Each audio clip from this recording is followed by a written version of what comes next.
Hello, hello, hello, hello, everyone. Welcome, welcome to my channel, Home Care Queen TV. I am Muriel Melville. Home Care Queen TV is designed to open conversations on caregiving and when will we need a giver? How do we go about deciding on a caregiver? Now, my background has been in the healthcare and the mental health field for over 38 plus years. So I have worked in different areas of home care, from the agency level to institutional level, from professional to paraprofessional. So in my experience, I have noticed that there are times when family really are overwhelmed with the challenges of deciding on a caregiver. So I will endeavor, I wouldn't say make it easy, but give you an idea of what to expect. Also, what and when and how to start planning. So when we talk about caregiving, now caregiving can be done with family.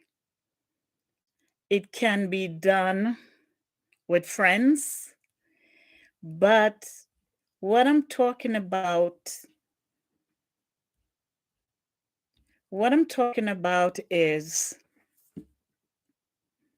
hiring a non-family, a paraprofessional that is seasoned and experienced to help you along this process. So while we're discussing these issues, I'd like you to feel free to call me or go on chat and share questions with me. I will pin the number for you to call later on in the discussion, but you can go ahead and send me your questions and I'll attempt to answer them the best I can. If at any time I get to a challenging area that I need to do further research on, I will truly follow up on that question for you. So I'll never leave. Now, welcome, Nurse Kyra. Welcome. Thank you. The other thing I'd like to ask you to do for me is to like the video.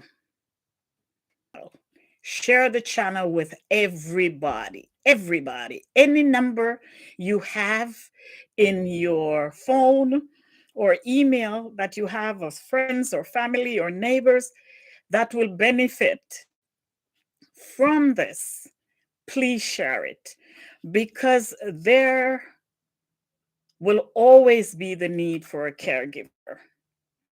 Family, friends, neighbors, at some point will need to have support in the home. Now, as I said, when we talk about caregiving, we're talking about hiring someone to come into the home to assist you. The most urgent need for a caregiver happens through falls, through the inability for loved ones to care for themselves, or support. So how do you go about that? How do you know who's right and who's wrong? There are agencies out there. I will not agencies because I am not one of their sponsors, but there are agencies out there. But I would like to also introduce I don't think it's new for everybody, but maybe for some. I'd like to introduce private caregiving to the resources. Most of the time, 98% of the time, when we go into the hospital and the discharge planner decides that this individual needs to go to rehab, and the individual goes to rehab, and then on discharge, close to discharge, there's a discharge planning. And in the discharge planning, the nurse and the doctors and the team will decide that probably this individual can no longer return home. So then you're given pamphlets, 3, maybe 4, and maybe there are facilities that will say, I can't choose for you, but these are ones that I've heard a lot about. And then you have all this to deal with on top of your family member, friend being ill. Now, private caregiving is not, I don't think it's embraced as much as agency. And I have, as I said before, I've worked for agencies, I've worked for facilities. As a professional, as a discharge, question comes all the time, where can I find help? And we have to refer to the pamphlets that we are given from all the resources. But there's nothing out there, and that's another option. That's another option. Someone asked me as early as last week, Thursday, is it much more expensive to have a private than an agency? It depends on the negotiation that you make with the individual. Once you see that this individual can meet your needs. How do I find that? And this is the area that I would like to bring a bigger light to: private caregivers, licensed, trained, well certified, trained caregivers are the same caregivers that work for agencies. The same caregiver will probably sometimes do private work. So if you have someone with dementia, then when you're advertising for a caregiver, then you would ask to have experience with the care. Not experience necessarily about caring for a family member, which that can help. But I do believe caring for a family member, it's a little different than caring for a client, because the nuances that goes along with the family members can sometimes go along with the client. However, with the family, there's stuff that you could do because your family, if the individual gets upset, you can lay in the bed with them to calm them down. So you won't be able to do that. So when we're asking for experience, we're asking for someone who has worked with the specific need that we have, whether it's dementia care, whether it's a broken hip, whatever the situation is, whatever the diagnosis is, that person can align themselves with the experience and your needs. And they are available. If you choose to go with an agency, there's nothing wrong with it. They're good agency. They're good agencies out there. I have one through working over the years that I find that do a pretty good job. But the difference between an agency and having someone, whether it's one person, if you have a 24-hour client that needs 7 days a week, then you probably, most definitely, you probably will need 3 consistent person to work with you. Now, when you hire that person, those persons private, you have your day person and you have your night person, then you have your weekend person. And in most cases, the weekend person will fill in for the sick days. And this is something that you'll hear agencies talk about. Well, it's okay to, well, your weekend person, when doing your interview, one of the things that you should be able to talk about is, will you be able to fill in for sick days and in family emergencies with my caregivers that are working? The other issue in hiring is you hire someone for days, say 7 to 7 or 8 to 7, Monday through Friday in the days, and then at nights. Try to find out if that person, the day person, is flexible, that if the night person has an emergency and cannot make it in, then the day person can switch. And this is how you'll work the staff to make sure there's no lock days or there's no days when you have no coverage. So, yes, it takes some work. And with the agency does all of that for you. But the downside of that can be that you have more than 3 individuals coming in your home for the week. The other thing is the consistency of care tends to drop a little bit because they're overlapping, they're in and out, and it's different people. And when you have someone that you hire privately, you know that the person is coming when they're coming. They get to know you. And one of the things that I have experienced working as a private caregiver since I gave up my professional job, I am the proud caregiving queen. I am. I have been dubbed that by my client. And when my client first said that to me, I said, "Oh, you're so sweet." But I've owned it. I am the caregiving queen because I have the proof, I have the references, I have clients after clients, even the agency. I do work for the agency sometime. As I said, I have an agency that I respect very much, and I do work for them sometimes. And when I get the feedback, if it's constructive criticism, I do everything to make sure that area that has been discussed with me, I improved on it. So therefore, I'm getting from the agency the tools that I need to continuously do well, and I'm getting from the private person the tools that I continuously do well. So in caregiving, the caregivers that are out there that have dedicated themselves to doing this work have done the job.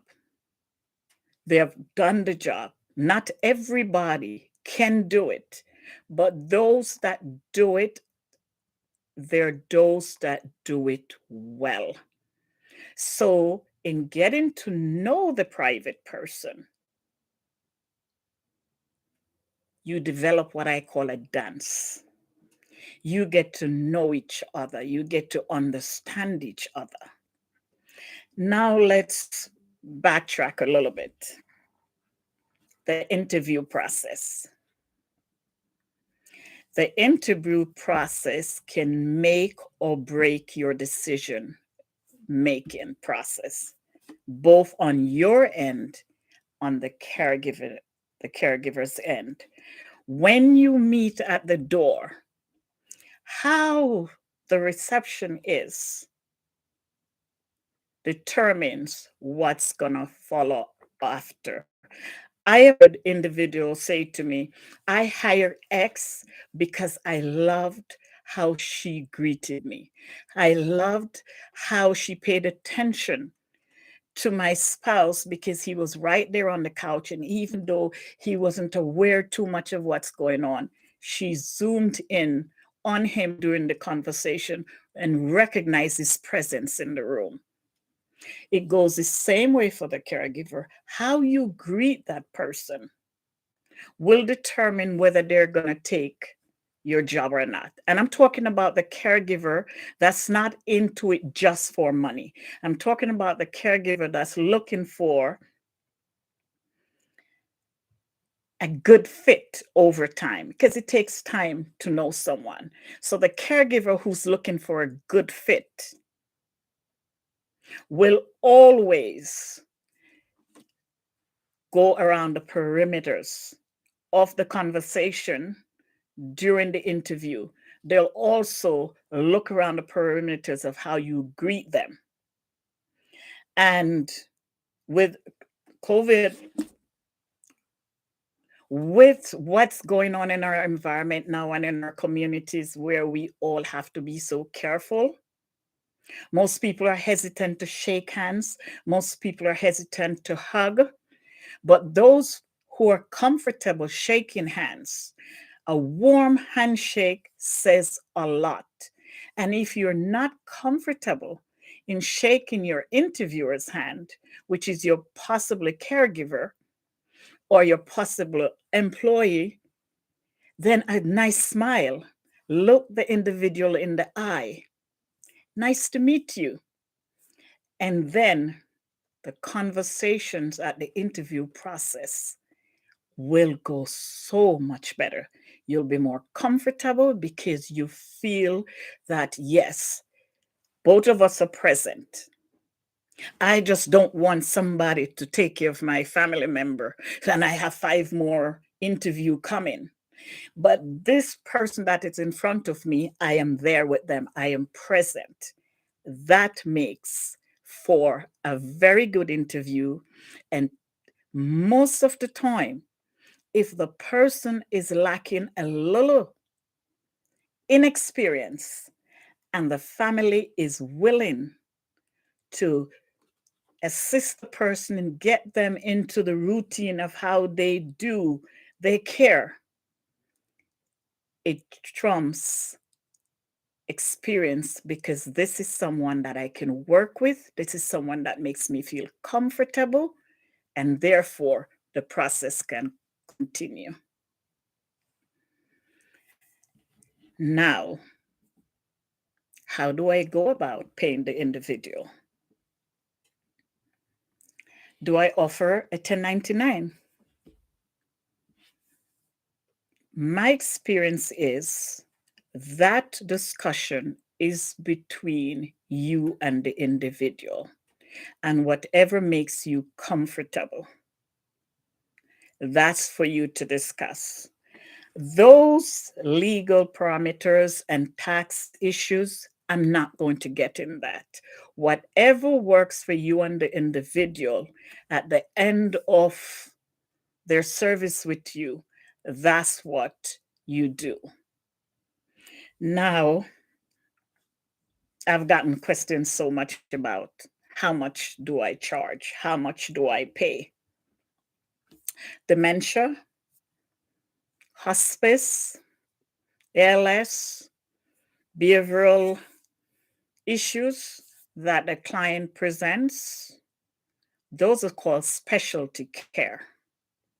And specialty care, again, needs someone who is experienced with taking care of these issues. And in times when there are conflicts or disconnect, the individual is able to create calmness in the situation. If it's someone that's suffering from dementia, it's hard sometimes to get them to do right away what you want them to do. Now, if you have that skill to know that it's dinner time, and you tell the individual dinner will be ready at 5 minutes after 12 or 5 minutes after 3, then you attempt at 3 o'clock and you say, remember we spoke about eating? It's almost time to eat. You just don't bring the food and says dinner time. So those are the issues. Those are the special experience that you're looking for. Someone with a broken hip someone with other issues. You're looking for the caregiver to have the experience that can align with care, that the care can be consistent, because the ultimate goal, depending on what the doctor has diagnosed and what the person has been discharged of, the ultimate goal is to get them where? To get them to go back where they were. So if this individual broke the hip, but before they broke the hip, they were able to walk to the bathroom, they were able to stand. Now, after rehab, they're now walking with a walker. They need assistance for transfer. When looking for a caregiver, you look for a caregiver with those skills. Okay? Now, as I go on, I will bring you more information on how to decide financially. How to decide financially, or how to plan, not decide really, how to plan. We'll deal with how to plan for financing a caregiver, or financing an agency, or financing an assisted living or an independent living, because there's so much that goes along with that. I'll just say quickly before I end that there was a time when an individual, a family member, goes into a care center or a hospital, and you don't have to worry about resource or extra resource staffing. What I've seen over the last 3-4 years, and even greater, I see greater last year, is that whenever your family member, friends, or neighbor that you support go into a hospital facility, there's always a need for added service, because the facilities are short staffed, or the individual is not able to stay periods of time without having someone present in the room. So then there's a cost, even though they're in the hospital, for you to provide support. So we will go into those and other topics as we go on. Thank you for watching. Thank you for listening. For those of you who are on now, please, please, please, please, please like, share, tell a friend. Even if it's not a friend, just tell somebody about Home Care Queen TV. Have a good night. Thank you.